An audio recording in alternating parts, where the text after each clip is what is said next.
Undunankulu wesifundazwe iKwaZulu Natal uthi bazama ngawo wonke amandla ukuxazulula izingqinamba ezikhona kwaNyavu njengoba kunezikole ezingaphezulu kweshumi ezingavulile ngenxa izinkinga ezikhona. Uma sivimbela abantwana ukuya esikoleni siphazamisa ikusasa labo. Masazi ukuthi uma indawo eyodwa siyibamba sithi abantwana bangayi esikoleni ezinye indawo ziyafunda. Ube esebachoma uphaphelo gwalagwala abafunda bebenza uMatric nyakenye ngenxa yomsebenzi wabo omuhle.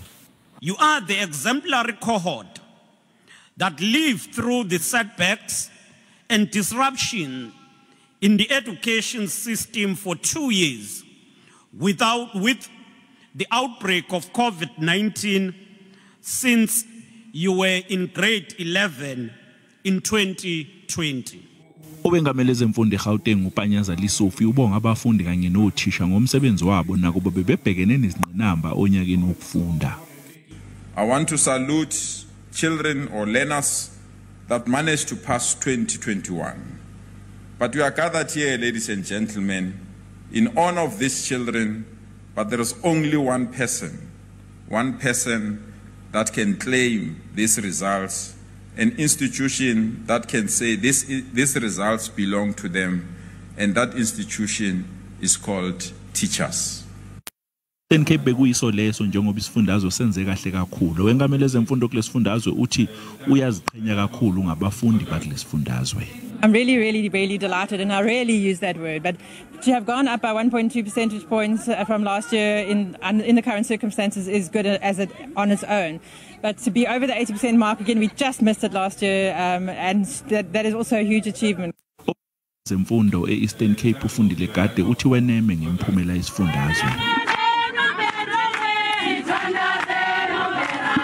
Bekuyinjabulo yodwa esikoleni iGobinamba Secondary nalapho bekufunda khona umfundi uMpendulo Nzoyiya obaqoqodwe bonke emakhanda. Uthishanhloko lesikole uPhaphamile Qobo uthi uyaziqhenya kakhulu ngomsebenzi wezingane zakhe. We are a rural school indeed, but we have achieved this feat through the grace of God, of course, through hard work, through dedication and will to succeed.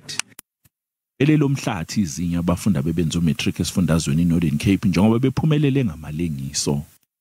Difficult, yeah, coming from grade 11, having to go through to grade 11 during the pandemic, missed out on so much school.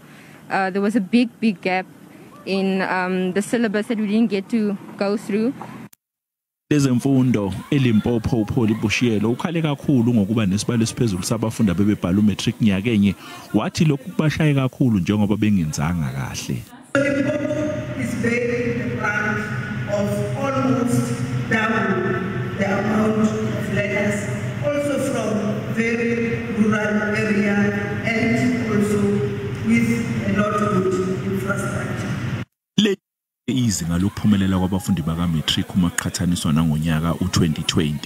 Isifundazwe iFree State isona esiqoqwadwe emakhanda zonke izifundazwe njengoba sithola u87.5% silandelwe iGauteng, Western Cape, Northwest, KwaZulu Natal, eMpumalanga, Eastern Cape bese kuvala iLimpopo yona ethole u66.7%. Who didn't make it during the year 2021, please remember that you can still again utilize the department's second opportunity program to improve your result. Learn from the experience and do better next time. NginguCalvin Dludla, wezindaba zeSABC, ngibika ngiseGoli.